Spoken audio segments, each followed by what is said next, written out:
you know. I was his care worker once. He's had teams of psychiatrists, he's had every pill, every therapy. And he phones me up, it's quite amusing. And he asked me to write a poem about his head. And I told him about Albert Camus and the absurd, the idea of that. So, to keep drinking, he says, everything's absurd. I goes, I told you that, fucker. And it's Albert Camus, you know, if you want to check Albert Camus, I love the guy. So, I wrote him this. Yeah, madness and existential despair, this one. The furthest emotion.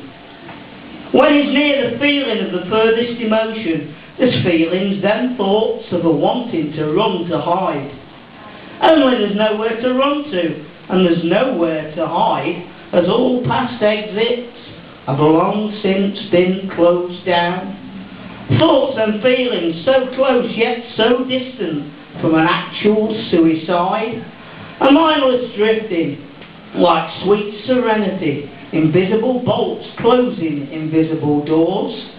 As when the beauty of life bears the ugliness of death, to fade like tension into the act of a restful sleep. As once so blind of the enigma, now clear I see, to far beyond the glints in the madman's eyes. So happy in the well of sadness is a dwelling place beyond all earthly madness. Just beyond the thoughts of the furthest emotion is the place where all resides. The emotion everyone feels, yet fears, the one from which no one hides.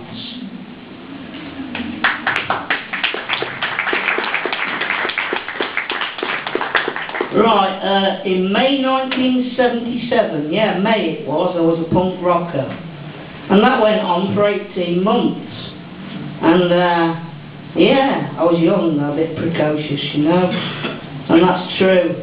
And then it all got like cartoony and punk by numbers and punk uniforms. And I thought, fuck this.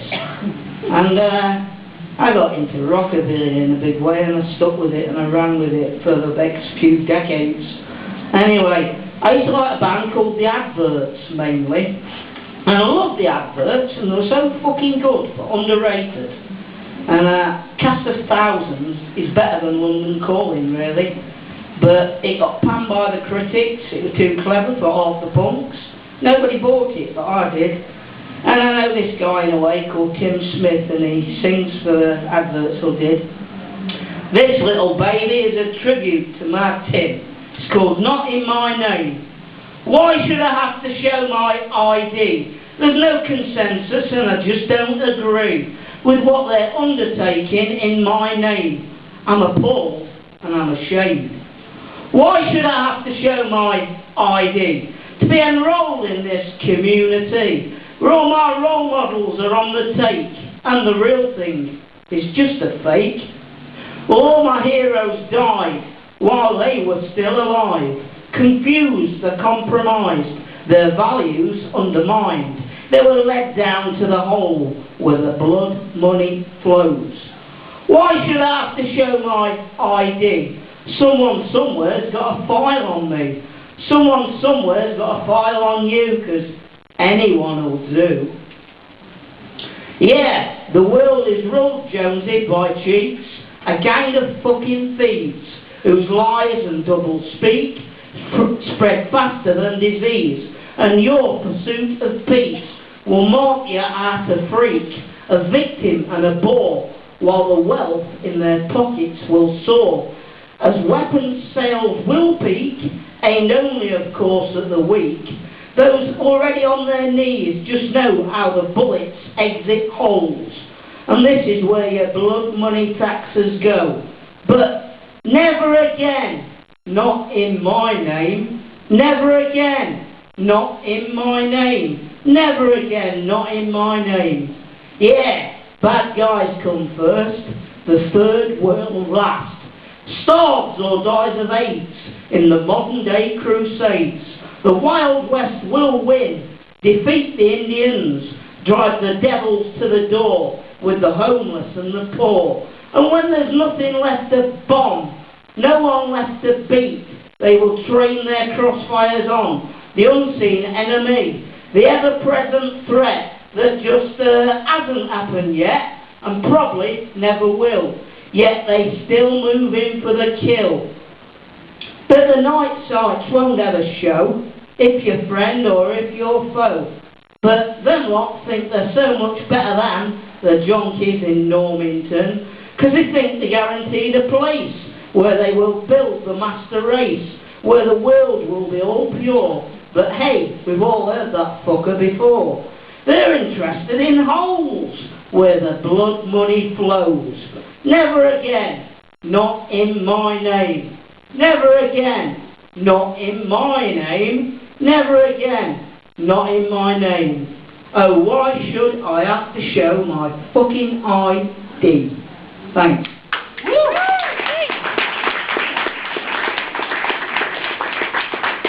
Right, I'm supposed to be fishing today. I've got 10 hours with my mates in Wales, 38 quid, and I agree with all what you're doing, so I said, sorry lads, I ain't coming. So I did a bit of painting sheep today, and different bits, and then I come here and I wrote this shit. So stick with me. This is, I couldn't make this up, this is real stuff. This is called Cheapside, true story. I met Harold one summer in the lift of the flats where I was living. It was a small, skinny man with wiry pipe cleaner arms, who appeared to be about 60 years old. He had a face which looked as if it had been moulded out of plasticine by a small child without an imagination.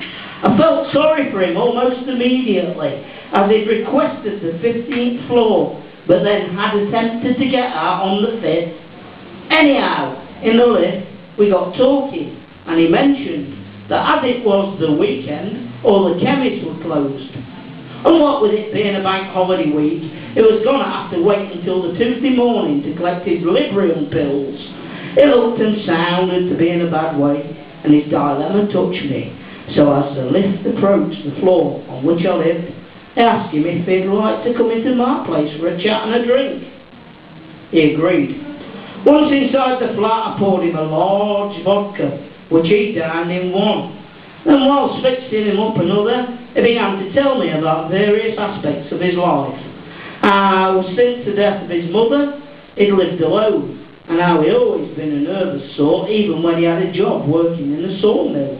Then he told me that since the death of his fiancée, who he nursed with her cancer, he'd decided to jack in his job, denounce the very idea of the existence of God, and to forfeit any notions of ever getting married. Harold downed his drink, so I poured him another. Then he mentioned how over the years he graduated in the drinking states, from social drinking to acute alcoholism, and that his favourite drink was cider, due to its relatively high alcohol content and its relative inexpensiveness. Then he went on to tell me how he and his brother had a shared passion for Western films, and that their favourite was one starring Dean Martin called Five Card Stud. Harry simply fucking loved old Dino. After that day, he'd visit me on a regular basis throughout that summer, and we'd chat away whole afternoons. Then one evening, following one of his visits, I discovered that I was missing my wallet, containing, amongst other stuff, £180. Harold taught me a lesson that summer, as nowadays, when I meet lonely-looking old men, I make a point of avoiding all conversation, and to avert their gaze, I stare blankly into space. Still, as to what's happened to old Harold, I can only guess, if he's still alive, that he's still drinking his cheap cider, only nowadays, no doubt, is probably drinking it alone.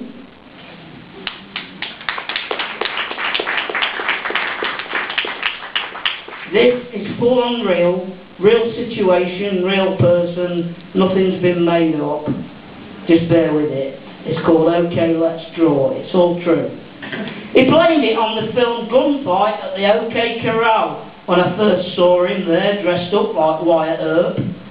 At first I thought it was the risen ghost of Wyatt Earp, propped up against that bar, saying to all the customers who were walking by, "Okay then, let's draw." He was dressed in the boots, complete with spares, the six-shooters, the Stetson hat, and all the garb.